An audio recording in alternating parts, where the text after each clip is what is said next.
It seems to be every couple of months or so in boxing where fans cry out pleading that a fighter has been robbed, and there has absolutely been some shocking robberies down the years, as boxing has often been a corrupt and shady business. However, this has led to a certain portion of boxing fans labelling every close or slightly controversial decision as a robbery.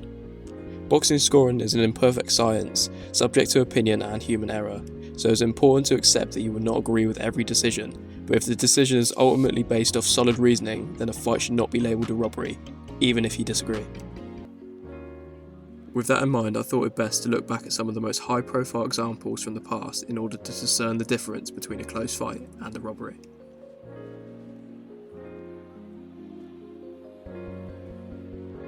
Despite his flawless 50-0 record, some fans maintain that Money Mayweather should have 2 L's on his record.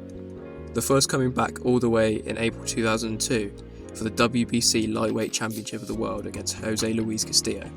In fights like these, it could be argued that Mayweather was a victim of his own success, with so many expecting Floyd to always completely dominate, so when anyone even lands on him, the success is massively amplified to the extent that people thought Castillo won.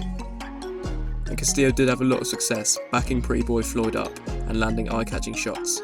The fight was scrappy with a head clash as well as a point off for both men. However, in my opinion, this fight wasn't even particularly close come the end of it.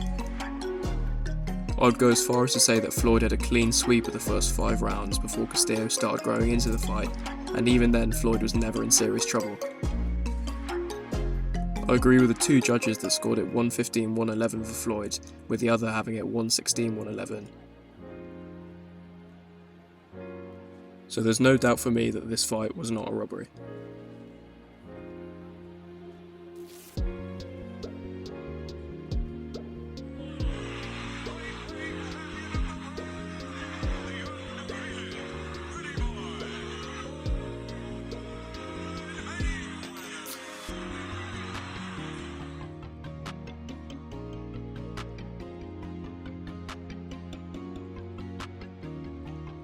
Over 12 years later, Floyd Mayweather was still at the top of the sport and would take on the Argentine Marcos Maidana at the MGM Grand in Las Vegas for the unified welterweight championship of the world.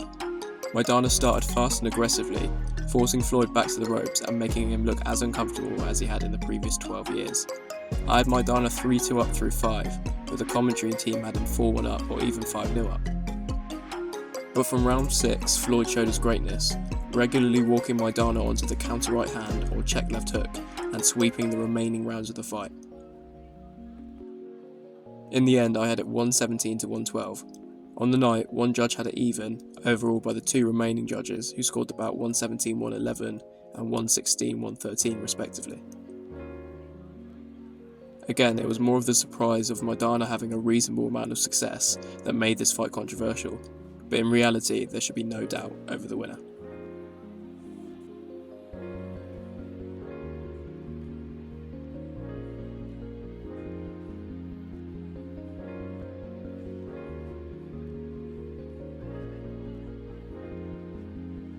A more recent example, in February 2022, undisputed super lightweight champion of the world Josh Taylor returned to Scotland to defend his crown against the Englishman Jack Catterall.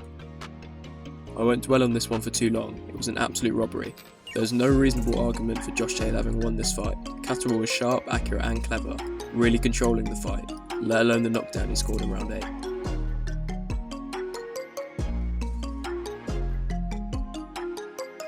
In 1999, legendary heavyweights Evander Holyfield and Lennox Lewis squared off for the undisputed heavyweight title. Lennox used his reach masterfully, asserting his jab and disguising his devastating right hand behind it. Holyfield, however, did have his fair share of moments, including a heavy onslaught in round 3, but then Lewis would have an equally dominating round 5, as well as controlling the middle rounds. Holyfield came back in rounds 9 and 10, lunging in with several heavy shots to close the distance. Once again, however, Lewis would regain control in rounds 11 and 12 to seemingly close out the show. Under the tutelage of Emanuel Stewart, Lewis was nearly the complete heavyweight, and he showed it on this night. That was until one judge scored about 115-113 to Holyfield, and another had it even at 115-115, resulting in a majority draw. It was described on commentary like so.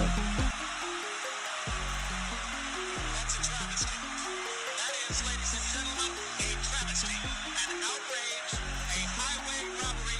Lennox Lewis has just been robbed of the undisputed heavyweight championship. Luckily, as with all the fights I've mentioned so far, there was a rematch where the right man won.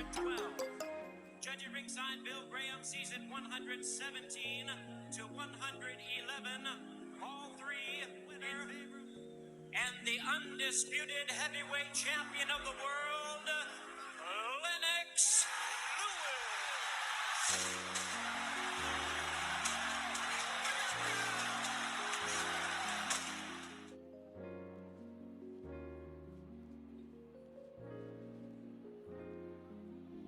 This one may be controversial, but I don't think this was a robbery. Hear me out, when I watched it live, I had Loma winning by 1 or 2 rounds. However, there's so many close rounds in the fight, particularly in the middle portion, that if Haney was given the nod also by 1 or 2 rounds, I don't think there would have been any legitimate complaints. Honestly, I think a draw also would have been fair. On reflection, I believe that Haney's performance has actually aged really well, as he countered well throughout, especially in the first half of the fight, and particularly landing well to the body. As is usually the case, Loma grew into the fight and came on strong late, dominating rounds 10 and 11, hurting Devon. Although I believe that either man could have won, what is a joke is Dave Moretti's 116 to 112 scorecard in favour of Devon Haney. To score this fight by 4 rounds in favour of either man is a travesty, and honestly that scorecard deserved the backlash it received. I think Teddy Atlas put it perfectly. It's not. Not anymore. Not after Mr. Moretti stuck his head into this. And his pen into this. Where he gave, out of all the rounds that you can't. No, again, I don't have a problem that you want to say that Haney won 115, 113, or it could have been close, or it could have been a draw, or Loma could have won by a point or 2.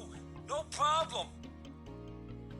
But I have a problem when all these close rounds, the 2 in the fight that weren't close, that Moretti gives, the 10th round, the round that was not close, was indisputably not close. He gives that round to Haney. I watched this fight on the Top Rank YouTube channel, and it may be the worst commentary I've ever heard. They had Pacquiao down 3 rounds through the opening 3, whereas I thought he was clearly 3-0 up. Even when Pacquiao clearly hurt Bradley in round 4, they were bizarrely still talking about how great Bradley was. Pacquiao again hurt Bradley in the 5th, this time with an uppercut. This certainly wasn't a classic Pac-Man performance, but he did more than enough to win the fight. Despite a noticeable drop-off from Pacquiao's best performances, I still had him 9-0 up going through into the championship rounds. Credit to Bradley, he was always determined and hit a second win towards the end, winning rounds 10 and 11, and 12 in my book. However, even with that, I scored the contest 117 to 111 in favour of the Philippine. All 3 judges, however, scored the contest 115, 113, 2 in favour of Bradley, in what was a horrible and rather fishy decision when you factor in the commentary as well. For Bradley, and Dwayne Ford scores it 115, 113, to the winner by split decision. And new WBO welterweight champion of the world, the Desert Storm,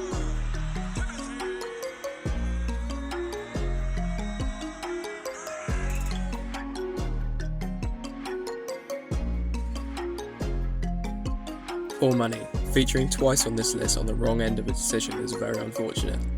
I have to say, Jeff Horn brought the heat in this fight from minute 1, but Pacquiao was almost always more accurate of the 2.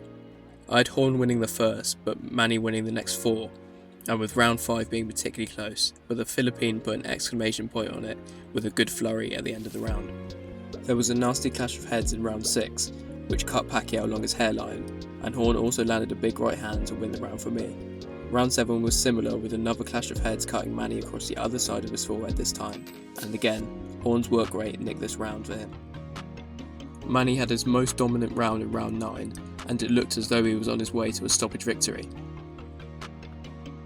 But through Horn's pure willpower and potentially Pacquiao's 38 years of age catching up to him, Horn came back to win rounds 10 and 12 on my scorecard. Whilst this was not, again, one of Pacquiao's best performances, I still thought he won it, as I had it 115 to 113. Concerningly, the hometown fighter would win a unanimous decision, including an egregious 117 to 111 scorecard. It was an entertaining fight, but a robbery all the same.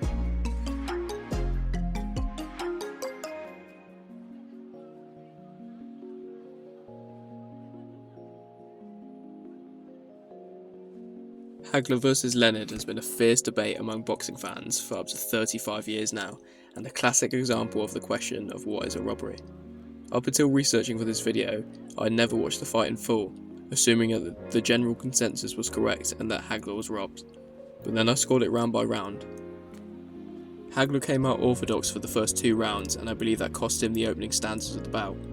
Marvellous returned to southpaw in round 3, which was particularly close, so I scored it 10-10.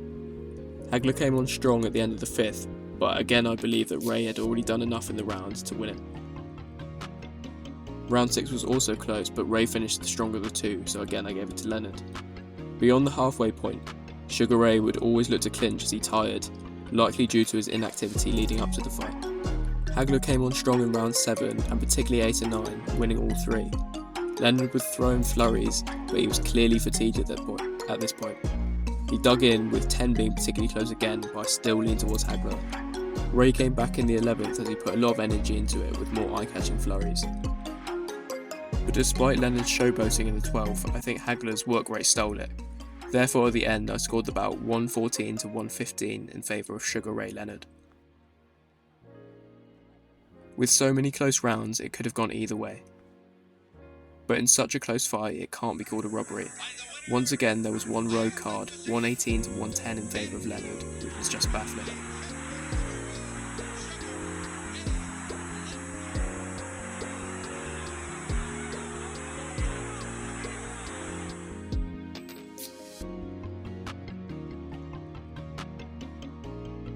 I've talked exclusively about professional boxing up to this point, however amateur boxing is just as, if not more shady as the pros at times. 2 standout examples for me are both regarding US Olympians who would go on to be some of the best professionals to ever do it. Roy Jones Jr. was blatantly robbed in the 1988 Seoul Olympics as the home country fighter Park Si-hun was inexplicably given the gold in favour of Roy. Just as bad was the decision that knocked Floyd Mayweather Jr. out of the semi-finals in the 1996 Atlanta Olympics. Fortunately, both legends would go on to use this pain to fuel them for outstanding pro careers. Decisions like these leave a stain on amateur boxing, to the point that boxing is not currently included in the 2028 LA Games.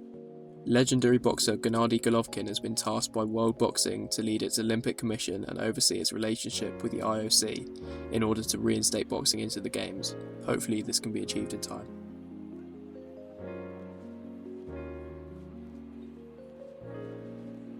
Both fights between Katie Taylor and Amanda Serrano are probably the best fights ever in women's boxing, and both were razor-thin decisions in favour of Katie Taylor. Predominantly American audiences have labelled these a robbery, however I believe in both cases Taylor did just enough to get over the line, and in any case, when a fight is so close, it should not be labelled a robbery.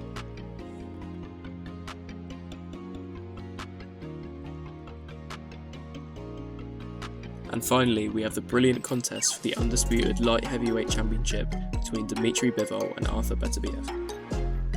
It was such a high-level contest that it's a shame that it's been slightly tainted by accusations of a robbery. I had Bivol winning the first 2 rounds, but admittedly there were a lot of close rounds from rounds 3 to 6, but I think Beterbiev's aggression did enough to nick all 4 of them in my book. Both really opened up in round 7, and both started to develop a sense of urgency. On this occasion I scored the round to Bivol. Round 8 I had for Beterbiev, but round 9 again to Bivol. I think Beterbiev's constant pressure was particularly effective in round 10 and 11, as these were some of the clearer rounds of the fight. Credit to Bivol, however, as he dug in to win the final round. It was a wonderful fight, but I do believe that Beterbiev did just enough, winning 113 to 115 for me. Again, I wouldn't complain if some of the close middle rounds were scored to Bivol, resulting in him winning. But there was no robbery here. I do find the reactions after the fight very interesting, as Bivol remained very respectful and very humble in defeat. However, his promoter Eddie Hearn threw a bit of a tantrum. I guess that's the difference in mentality between an athlete and a promoter. One man wants it, mate. I mean, I'm struggling to find anyone. You know, I came straight over to you guys, the four of you. You know, I seen some. No. I didn't know anyone at ringside that scored the fight to Beterbiev. I didn't even find anyone at ringside that had it drawn. And to give Dimitri Bivol 4 rounds of a 12-round fight, that judge should never work again. Anyway, tell me how wrong I am in the comments. I hope you enjoy the video, and I'll see you all again soon.